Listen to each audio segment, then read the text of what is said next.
कि यीशु मसीह मुर्दों में से जी उठा। क्या हुआ? मुर्दों में से जी, मुर्दों में से।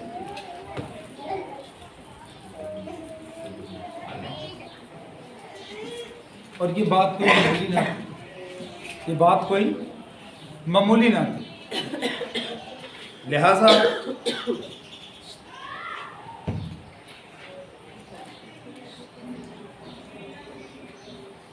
इसके जो गवाह थे कि यीशु मसीह मुर्दों में से जी उठा है, जो सबसे पहला गवाह था वो थी मरियम मगदलीनी। क्या? जिससे हमें ये मालूम होता है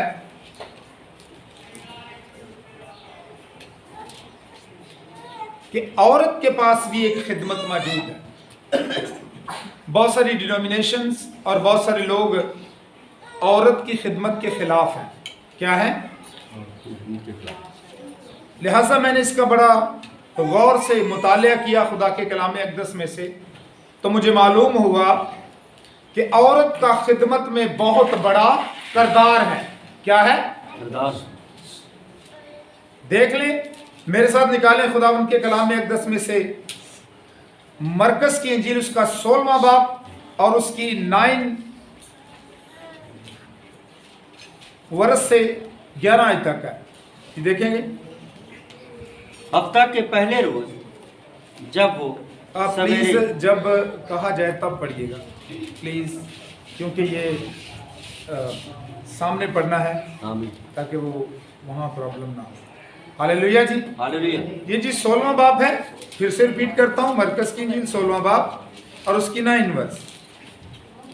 आप खुदावन से मोहब्बत करते हैं, आपके जज्बात की मैं कदर करता हूँ, पर मैं चाहता हूँ कि हम बहुत सारी चीज़ों को सीख लें।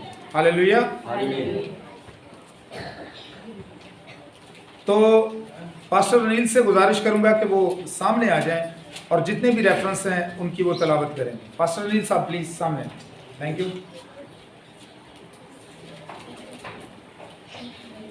जी। 9 से 11। हाँ जी। कलाम खुदा में से आज हमारी पहली तलावत मरकस की अंजील, उसका 16 बाब, उसकी 9 आयत से लेकर 11 आयत तक। कलाम खुदा में यूं लिखा है, हफ्ता के पहले रोज जब वो सवेरे जी उठा तो पहले मरियम मगदलीनी को, जिसमें से उसने 7 बदरूहें निकाली थी, दिखाई दिया। उसने जाकर उसके साथियों को जो मातम करते और रोते थे खबर दी, और उन्होंने ये सुनकर कि वो जीता है और उसने उसे देखा है यकीन ना किया। कलाम खुदा का पढ़ा सुन सबके बाद से बरकत। आमीन। हालेलुया। तो ये शर्फ सबसे पहले जिससे हुआ वो एक औरत थी और उसका नाम था मरियम मगदलीनी, और खुदावंद यीशु मसीह ने उससे बदरूहों से रिहाई दी थी। और फिर उसने क्या किया? जब उसने मसीह को देखा तो उसने जाकर उसके भाइयों को बताया, यानी उसके शागिर्दों को बताया, लेकिन उन्होंने क्या ना किया। अब ये बात यकीन करने वाली नस्ल इंसानी के लिए थी नहीं, क्योंकि कोई भी इससे पहले मुर्दों में से जी नहीं उठा था। लिहाजा ये वाकया हुआ और सबसे पहले जो खुदावंद यीशु मसीह के मुर्दों में से जी उठने की गवाह ठहरी वो थी मरियम मगदलीनी। हालेलुया। तो आगे चलते हैं। दूसरी बार फिर खुदावंद यीशु मसीह औरतों पर ही जाहिर हुआ। हालेलुया। तो ये मत्ती की इंजील 28वां बाब और उसकी 8वीं आयत से 10 आयत तक है। ये 2 वर्सेस पढ़ेंगे।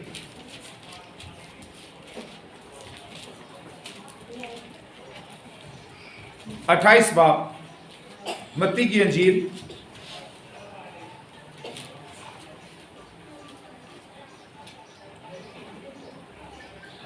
8 आयत से 10 आयत लिखा है, और वो खौफ और बड़ी खुशी के साथ कब्र से जल्द रवाना होकर उसके शागिर्दों को खबर देने दौड़ी। और देखो यीशु उनसे मिला और उसने कहा सलाम। उन्होंने पास तक उससे कदम पकड़े और उसे सिजदा किया।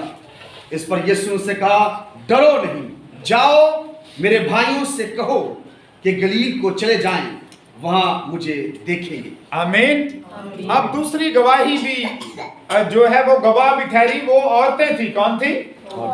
खिदमत में, घर हो, चर्च हो, दुनिया हो, औरत का एक बड़ा किरदार है।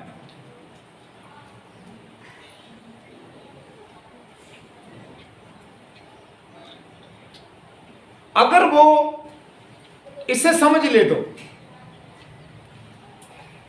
अगर औरत अपने आप को एक तमाशा बनाए रखे तो फिर लोग उससे खेलते हैं।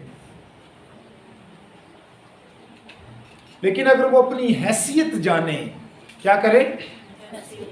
अपनी हैसियत जाने, तो उसका बहुत बड़ा किरदार और बाइबल में बहुत बड़ी खिदमत पाई जाती है। और उसके बाद तीसरे नंबर पर आप मेरे साथ निकालें लूका की इंजील, उसका 24वां बाब और उसकी 34वीं आयत को पढ़ें। शागिर्द तीसरे नंबर पर आए जिन्होंने खुदावंद को मुर्दों में से जी उठने के बाद देखा। पहले तो उनके पैगाम पर वो ईमान ही नहीं लाए थे। उसने कहा ये तो नहीं है। हाँ जी, आगे बढ़ेंगे। लूका की इंजील उसका 24 बाब उसकी 34 आयत। वो कह रहे थे कि खुदावन बेशक जी उठा और शमाउन को दिखाई दिया है। अब तीसरा जो शख्स जिसे खुदावंद यीशु मसीह मुर्दों में से जी उठने के बाद दिखाई दिया है वो कौन है? शमाउन है। और शमाउन ने उन्हें पैगाम दिया, इसलिए वो कह रहे थे कि बेशक मसीह यीशु मुर्दों में से जी उठा और दिखाई किसको दिया है? शमाउन को दिया है।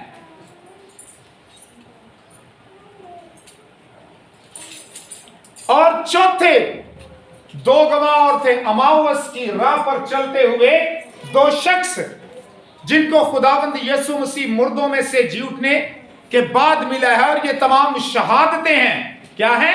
ये कोई मनगढ़ंत कहानी नहीं है।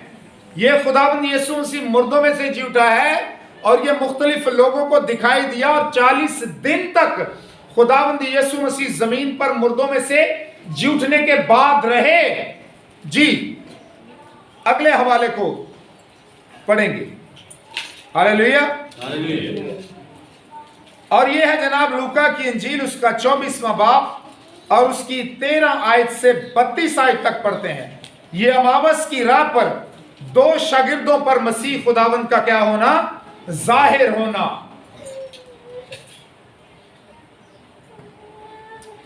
लूका की मार्फत लिखी गई इंजील उसका 24 बाब और उसकी 13 आयत से पढ़ेंगे। और देखो उसी दिन उनमें से दो आदमी जो गांव की तरफ जा रहे थे, जिसका नाम अमावस है, वो यरूशलेम से करीबन 7 मील के फासला पर है। और इन सब बातों की बाबत जो वाकया हुई थी आपस में बातचीत करते जाते थे। जब बातचीत और पूछ पाछ कर रहे थे तो ऐसा हुआ कि यीशु आप नजदीक आकर उनके साथ हो लिया, लेकिन उनकी आंखें बंद की गई थी कि उसको ना पहचाने। उसने उनसे कहा, ये क्या बातें हैं जो तुम चलते चलते आपस में करते हो? वो गमगीन से खड़े हो गए। पर एक ने, जिसका नाम क्लोपास था, जवाब में उससे कहा, क्या तू यरूशलेम में अकेला मुसाफिर है जो नहीं जानता कि इन दिनों उसमें क्या क्या हुआ है? उसने कहा, क्या हुआ है? उन्होंने उससे कहा, यीशु नासरी का माजरा जो खुदा और सारी उम्मत के नजदीक काम और कलाम में कुदरत वाला नबी था, और सरदार काहिनों और हमारे हाकिमों ने उसको पकड़वा दिया ताकि उस पर कत्ल का हुक्म दिया जाए और उसे मसलूब किया। लेकिन हमको उम्मीद थी कि इसराइल को मखलसी यही देगा। और अलावा इन सब बातों की इस माजे को आज 3रा दिन हो गया और हम में से चंद औरतों ने भी हमको हैरान कर दिया जो सवेरे ही कब्र पर गई थी। और जब उसकी लाश ना पाई तो ये कहती आई कि हमने रोया में फरिश्ता को भी देखा। उन्हें कहा वो जिंदा है। और बाज हमारे साथियों में से कब्र पर गए और जैसा औरतों ने कहा था वैसा ही पाया, मगर उसको ना देखा। उसने से कहा, नदानों और नबियों की सब बातों के मानने में सुस्त एतकादो, क्या मसीह को ये दुख उठाकर अपने जलाल में दाखिल होना जरूर ना था? फिर मूसा से और सब नबियों से शुरू करके सब नविश्तों में जितनी बातें उसके हक में लिखी हुई थी वो उनको समझा दी। हाँ जी, पढ़ते जाइए। इतने में वो उस गांव के नजदीक पहुंच गए जहां जाते थे, और उसके ढंग से ऐसा मालूम हुआ कि वो आगे बढ़ना चाहता है। उन्होंने उसे ये कहकर मजबूर किया कि हमारे साथ रहा है, क्योंकि शाम हुआ चाहती है और दिन अब बहुत ढल गया। बस वो अंदर गया था कि उनके साथ रहे। जब उनके साथ खाना खाने बैठा तो ऐसा हुआ कि उसने रोटी लेकर बरकत दी और तोड़कर उनको देने लगा। इस पर उनकी आंखें खुल गईं और उन्होंने उसको पहचान लिया और उनकी नजर से गायब हो गया। उन्होंने आपस में कहा कि जब वो राह में हमसे बातें करता और हम पर नविश्तों का भेद खोलता था तो क्या हमारे दिल जोश से ना भर गए थे? बस वो उसी घड़ी उठकर यरूशलेम को लौट गए और उन 11 और उनके साथियों को इकट्ठा पाया। वो कह रहे थे, खुदावंद बेशक जी उठा और क्षमा उनको दिखाई दिया है। हालेलुया। अब यीशु मसीह खुद इनके साथ था, अमावस की राह पर सफर करते हुए, और उनके साथ उनकी मिन्नत पर रोटी तोड़ी। हालेलुया। हालेलुया। और फिर वो नविश्तों को बयान करता, उन राजों को खोलता था जो नबियों ने उसके हक में लिखे थे। तो कहता है हमारा दिल जोश से क्या होता था? भर जाता था। हालेलुया। तो जनाब, यह है चौथी शहादत, ये चौथे शाहिद हैं जिन्होंने खुदावंद यीशु मसीह को मुर्दों में से जी उठने के बाद क्या किया है? देखा है और फिर उसके साथ खाना खाया है। और मुर्दों में से जी उठने के बाद जिस दो शख्सों से खुदावंद यीशु मसीह ने रूबरू कलाम किया, ये अमावस की राह पर थे जो दो। हालेलुया जी। हम अगले रेफरेंस की तरह जाएंगे। यूहन्ना की इंजील उसका 20वां बाब और उसकी 19 आयत से 35 आयत तक पढ़ते हैं। ये शहादतें हैं, क्योंकि बहुत सारे लोग और बहुत सारी कौमें ये कहती हैं कि खुदा जो था वो मसीह से इतना प्यार करता था और जब उसकी मौत का वक्त आया तो उसने बंदे को बदल दिया था। लेकिन बाइबल ये शहादत नहीं देती। बाइबल कहती है यीशु मुआ, दफन हुआ और तीसरे दिन मुर्दों में से जी उठा है। जी सर। 20 बाब 19 से 35 25 19 से 25 यूहन्ना की इंजील उसका 20 बाब उसकी 19 आयत से लेकर 35 आयत तक हम देखेंगे, सुनेंगे। फिर उसी दिन जो हफ्ता का पहला दिन था, शाम के वक्त, जब वहां के दरवाजे जहां शगीर थे यहूदियों के डर से बंद थे, यीशु आकर बीच में खड़ा हुआ और उनसे कहा, तुम्हारी सलामती हो। वाह वाह। और यह कहकर उसने अपने हाथों और पसली को उन्हें दिखाया। पर शागिर्द खुदावंद को देखकर खुश हुए। यीशु ने फिर उनसे कहा, तुम्हारी सलामती हो। जिस तरह बाप ने मुझे भेजा है उसी तरह मैं भी तुम्हें भेजता हूं। और यह कहकर उन पर फूंका और उनसे कहा, रूहुल कुदस लो। जिनके गुनाह तुम बख्शो उनके बख्शे गए हैं, जिनके गुनाह तुम कायम रखो उनके कायम रखे गए हैं। मगर उन 12 में से एक शख्स यानी तोमा, जिसे तवाम कहते हैं, यीशु के आने के वक्त उनके साथ ना था। बस बाकी शिगिर्द उससे कहने लगे, हमने खुदावंद को देखा है। मगर उसने कहा, जब तक मैं उसके हाथों में मिखों के सुराख को ना देख लूं और मिखों के सुराखों में अपनी उंगली ना डाल लूं और अपना हाथ उसकी पसली में ना डाल लूं, हरगिज यकीन ना करूंगा। आमीन। अब ये 11 शख्सों को भी खुदावंद दिखाई दिया, लेकिन वहां एक नहीं था। कौन? सॉरी, 10 को दिखाई दिया, क्योंकि यहूदा इस्करियोती तो वफात पा चुका था। तो 10 को दिखाई दिया और एक फिर वहां नहीं था। कौन? जब उन्होंने उससे ये खुशखबरी दी कि यीशु मसीह मुर्दों में से जी उठा है, तो उसने कहा, जब तक जिथे सुराख हो इन्हें हाथ ना पावा थे पसली ना वेखा, यकीन ना करूंगा। तो फिर क्या हुआ? फिर मसीह आ गया। तोमा देख ले। और फिर जो वर्ष खुदावंद यीशु ने वहां कही वो बड़ी कमाल थी। तू तो देख कर ईमान लाया, मुबारक है वो जो बगैर देखे क्या करेंगे? ईमान लाएंगे। यानी आप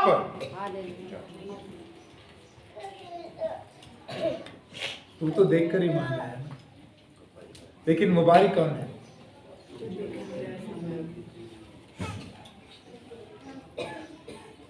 यीशु मसीह का मुर्दों में से जी उठा।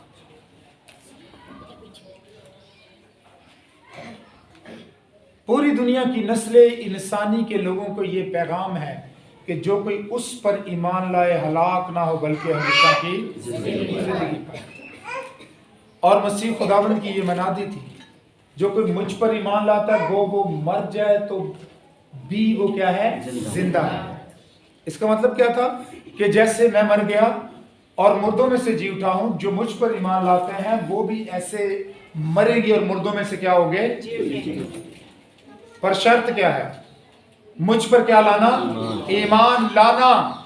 और इब्राहिम खुदा पर ईमान लाया और ये बात उसके हक में रास्तबाजी गिनी गई। ये बात हमारे ईमान का एक जुज है क्या कि यीशु मसीह मुर्दों में से क्या हुआ है? जी उठा है। और शागिर्द इसी बात की मनादी कर रहे थे कि यीशु मसीह मुर्दों में से क्या है? जी उठा है। और ये कायनात में पहली शख्सियत है जिसने मौत को मात दी है आमीन। और बनी नूह इंसान को मौत के बंधन से छुड़ा दिया और उसे एक कवि उम्मीद बख्शी है। निकालो अमाल की किताब, उसका 4 बाब और उसकी 32 आयत में रसूल इसी बात की मनादी करते रहे। इन तमाम वाक़यात के बाद रसूलों की जो खिदमत थी वो यही थी कि लोगों को बताना कि यीशु मसीह मुर्दों में से क्या हुआ है? जी उठा है।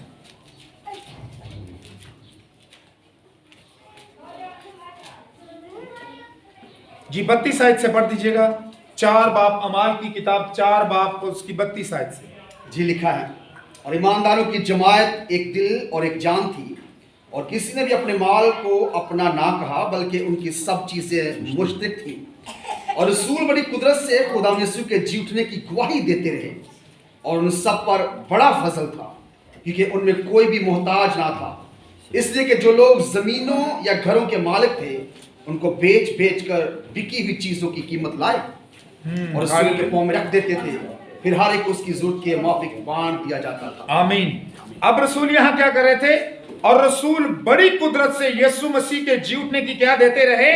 गवाही देते रहे कि वो मुर्दों में से क्या हुआ है? जी उठा है। और ये पैगाम पूरी दुनिया के लिए अजीब था कि कोई शख्स मुर्दों में से कैसे जी उठता है, ये मुमकिन नहीं है। और कई सदियों तक इस बात पर बहस होती रही और रसूल यीशु मसीह के मुर्दों में से जी उठने के बारे में लोगों से बहस करते रहे और उनको तालीम करते रहे और सहीफा अंबिया से ये साबित करते रहे कि उसका मुर्दों में से जी उठना क्या है? जरूर है। और इस पर पैसा इन्वेस्ट किया जा रहा था, इस पर ताकत इन्वेस्ट की जा रही थी, इस पर कुर्बानियां दी जा रही थी ताकि ये पैगाम नस्ल इंसानी तक पहुंच जाए, ये उम्मीद नस्ल इंसानी को मिल जाए कि अब आप मौत से निकल सकते हैं और वसीला है खुदावंद यीशु मसीह। मुझे किसी शख्स ने कहा आप मजहब को तब्दील कर लो। मैंने कहा जी बिल्कुल ठीक है, कर लेते हैं, पर पहले मेरी बात तो सुनो। जी सुनाओ। मैंने कहा जी जिससे मैं मानता हूं वो रूल कुदस की कुदरत से पैदा है, नंबर 1। नंबर 2, वो मुआ मेरे गुनाहों के लिए, उसने अपनी जान अपनी मर्जी से दी मेरे गुनाहों के लिए। वो अपने कहने के मुताबिक जी उठा मुर्दों में से तीसरे दिन, अपने कहने के मुताबिक चढ़ गया आसमान पर और अपने कहने के मुताबिक आएगा और जिंदों और मुर्दों की क्या करेगा? अदालत करेगा। और अगर कोई ऐसा है तो मैं उस पर ईमान लाने के लिए तैयार हूं। लेकिन यहां पर कोई ऐसा है, वो मुर्दों में से जी उठने वालों में इकलौता है। हालेलुया। हालेलुया। तो ये पैगाम है।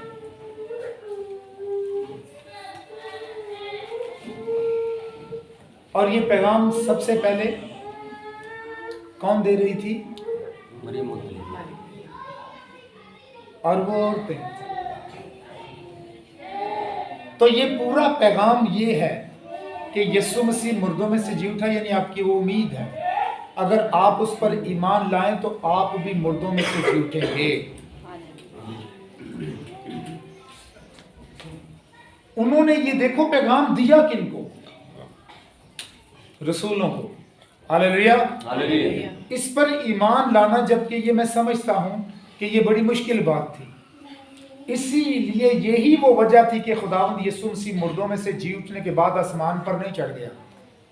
पहले वो 40 दिन तक अपने शागिर्दों को मिला, जब वो खिदमत छोड़कर मछलियां पकड़ रहे थे तो उसने आवाज दी, हेलो, मछलियां पकड़ रहे हैं, क्या कर रहे हो? मछलियां पकड़ रहे हैं। उनके अच्छा। उसने कहा जनाब खाना तैयार है। क्या तैयार है? वो मछलियां पकड़ के बैठा। उसने क्या हो भाई? पूछे तानु की क्या सी? अब उनके पास कोई जवाब नहीं था। वो खौफ से बैठे। उनके खौफ को दूर करने के लिए वो उनको क्या हुआ? मिला। एक रेफरेंस आपको देता हूं। जब खुदा ने किसी के खौफ को दूर करना होता है तो वो उससे मिलता है। हालेलुया। उसने खौफ को दूर करना था। जब उन्होंने जिंदा खुदा को देख लिया तो फिर वो बदल गए। फिर क्या हुआ? हालेलुया। आओ जरा, जब पौलुस की बुलाहट हुई तो उसके साथ क्या हुआ?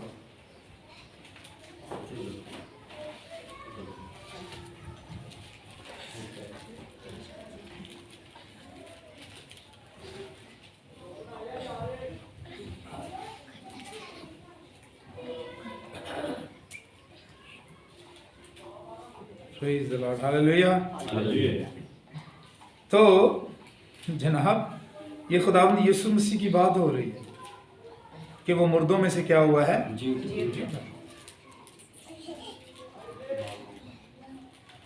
नहीं सर, ये और बात है। मैं आपको नथिंग सर।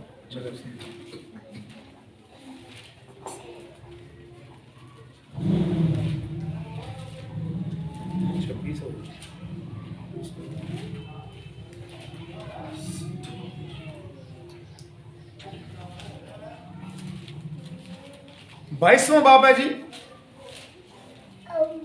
और उसकी 13वीं आयत से सर पढ़िएगा प्लीज। Thank you. 13वीं से हम पढ़ेंगे 21-16 तक। ये लिखा है, मेरे पास आया और खड़े होकर मुझसे कहा, भाई सौल, फिर बीना हो। उस घड़ी बीना होकर मैंने उसको देखा और उसने कहा, हमारे बाप दादा के खुदा ने तुझको इसलिए मुकर्रर किया है कि तू उसकी मर्जी को जाने और उस रास्तबाज को देखे और उसके मुंह की आवाज सुने, क्योंकि तू उसकी तरफ से सब आदमियों के सामने उन बातों का गवाह होगा जो तूने देखी और सुनी है। अब क्यों देर करता है? उठ, बपतिस्मा ले और उसका नाम लेकर अपने गुनाहों को धो डाल। हालेलुया। अब ये गवाही के लिए मुकर्रर हुआ। इससे पहले खुदाबंद इससे क्या हुआ? मिला। तो गवाह है ये। तो बाइबल मुकद्दस कहती है यीशु की गवाही देना नबूवत की क्या है? रूह है। अगरचे खादिम खिदमत करते हैं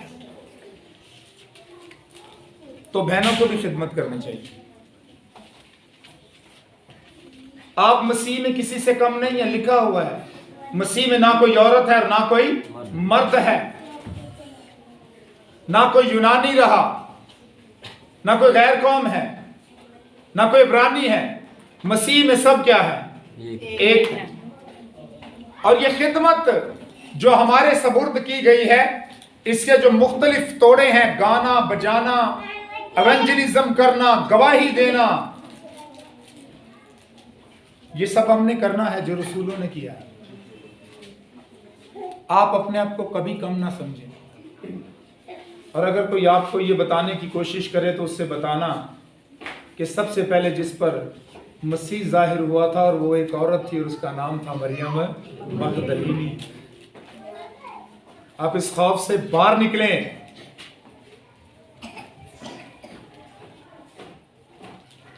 और इसे करें क्योंकि ये इब्लीस का मंसूबा है। किसका मंसूबा है? बहुत से गलत फहमियां इसके अंदर मौजूद है, लोगों को मालूम नहीं है कई चीजों के बारे में। आपको पता है औरतें खिदमत करती थी, औरतों के पास बाकायदा कलीसियाएं मौजूद थी। निकाले मेरे साथ रोमियो के नाम पालूस उनका खत और उसका 16वां बाब। Hallelujah, hallelujah. आगे बढ़ो, खौफ ना खाओ।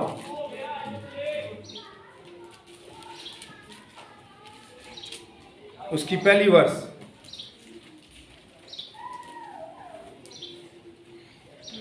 दो वर्ष तक पढ़ेंगे। लिखा है, मैं तुमसे फीबे की जो हमारी बहन और कनखरिया की कलीसिया की खादमा है सिफारिश करता हूँ। हाँ, क्या है?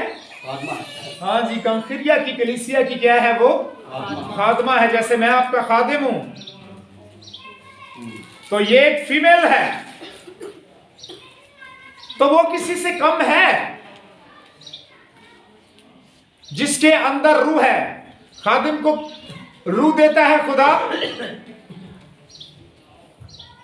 फीमेल को रूह नहीं देता, तो फिर उसने कोई फर्क नहीं रखा। तो फिर मेरी चुतराई क्या है? अगर मैं रुलकुस का मोहताज हूं तो वो भी रुलकुस की मोहताज है। अगर रुलकुस मुझसे बात करता है तो रुलकुस उससे भी बात करता है। और फिर जब ये एवेंजलिज्म के टूर पर निकली तो पॉल ने इसके हाथ एक खत लेकर उनको भेजा जिनके पास ये जा रही थी। सर आगे बढ़िएगा इसी 16वें बाब को। जी, लिखा है दूसरी आयत में कि तुम उसे खुदावंद में कबूल करो जैसा मुकद्दसों को चाहिए, और जिस काम में वो तुम्हारी मोहताज हो उसकी मदद करो, क्योंकि वो भी बहुतों की मददगार रही है, बल्कि मेरी भी। तीसरी आयत पढ़े। परसिका और अकुला से मेरा सलाम को, वो मसीह यीशु में मेरे हम खिदमत हैं। उन्होंने मेरी जान के लिए अपना सर दे रखा था, और सिर्फ मैं ही नहीं बल्कि गैर कौमों की सब कलीसियां भी उनकी शुक्रगुजार हैं, और उस कलीसिया से भी सलाम को जो उनके घर में है। आमीन। तब चर्च नहीं होते थे, तब लोग घर में कलीसिया बनाते थे। और आज लोगों को बड़ी तकलीफ है, कार चर्च बन गए हैं, कार चर्च बन गए। कितनी प्रॉब्लम है इनकी। लेकिन बाइबल मुकद्दस ये बताती है कि पहले घरों के अंदर कलीसियाएं क्या होती थी? तामीर होती थी। तब लोग चर्चों पर इतना जोर नहीं देते थे, तब लोग तालीम को फैलाने पर जोर देते थे और तालीम के फैलाने पर इन्वेस्टमेंट करते थे। तो ये बहन और ये लोग जो थे ये जरा अमीर थे, और ये क्या करते थे? ये गरीब मसीहों को फंड भेजते थे। और खास तौर पे ये बहन जो फिबा और थी और कंकिरिया की कलीसिया की खादमा थी, ये पालूस की बेहद मदद करती थी। और वो कहता है तुम भी उसकी मदद करो जैसे वो बहुतों की क्या है? मददगार है। और उसने मसीह खुदावंद की खातर अपनी जिंदगी को वक्फ कर रखा था। Hallelujah, hallelujah. लिहाजा कोई भी बहन जिसे खुदा को खिदमत देता है वो शैतान के चुंगल में ना आए, क्योंकि बाइबल मुकद्दस ऐसी खिदमत गुजार बहनों से भरी पड़ी है। और अगर वो चीजें बाइबल मुकद्दस में नहीं लिखी तो बेशक बाइबल की तारीख उठाकर देख लें, जितनी कुर्बानियां मर्दों ने दी हैं उससे ज्यादा कुर्बानियां औरतों ने दी हैं। अगर मसीह की खातर किसी का शौहर मर गया तो कुर्बानी किसकी हुई? अगर किसी का बेटा मर गया तो कुर्बानी किसने दी?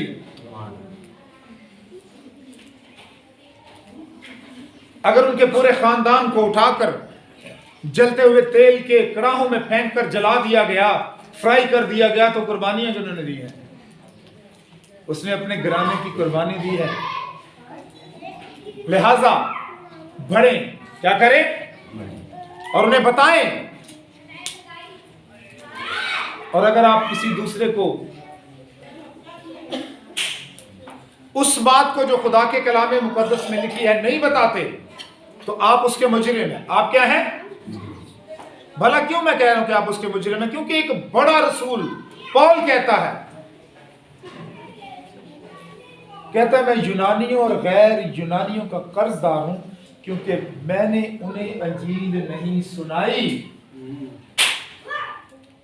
तो आप भी तो कर्जदार हैं जिनको आपने नहीं सुनाई, क्यों आप तक पहुंच गई है ना, आप समझ गए हैं ना।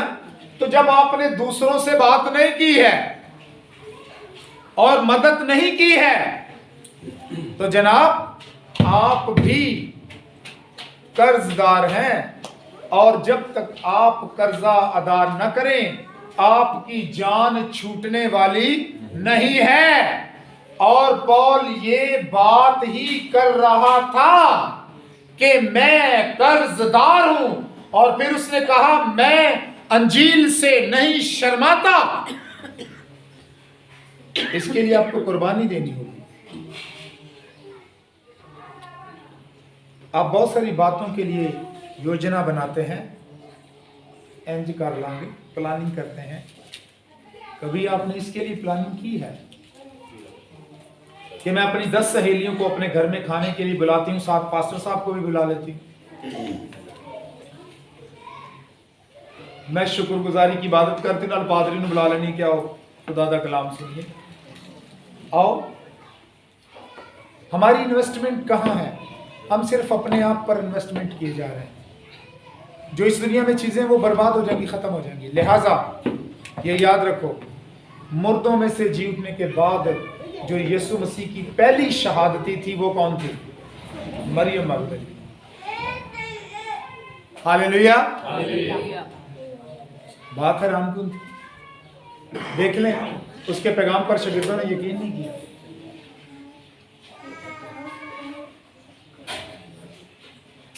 पर वो पैगाम देते रहे। क्या करते रहे?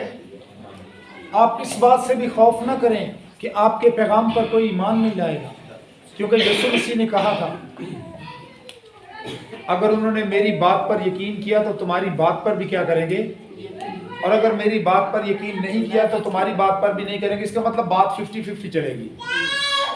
आपका काम है मनादी करना। तू मनादी कर, खा कोई सुने खा कोई ना सुने। सच्चाई की बात करो और झूठ के पीछे ना चलो, ना झूठे खात्मों के पीछे चलो। खुदा का कलाम अपनी तफसीर अपने अंदर खुद रखता है। हालेलुया। खुदा का कलाम अपने अंदर अपनी तफसीर आप रखता है। आप उसकी तफसीर करने की कोशिश न करें, और अगर आप ऐसा करेंगे तो आप गलती करेंगे। हालेलुया। खुदावंद आपको बरकत दे और अपने बरकत से मालामाल करे।